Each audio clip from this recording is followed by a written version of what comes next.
When making a VFX shot, I had a problem animating the speed of the car. I wanted to know how my animation translates into real-world measurements, so I made a speedometer and geometry node to get that info. First, I animated this cube using linear keyframes, which allowed me to easily verify the values.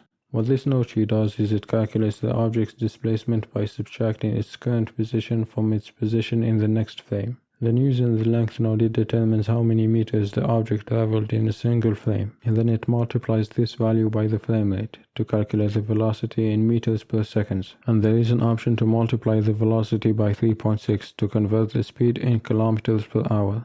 Now I know how fast the car is going, and instead of finishing the animation, I wanted to track how fast the other cars were going. So I made a box to follow them, and now I know their speeds too. And then I wanted to see how fast a 5 tons elephant would be going when it hits the ground, if dropped from 100 meters. And with a rigid body simulation, turns out it's 142 kilometers per hour. If you want to try this node tree, you can get it from my Gumroad for free.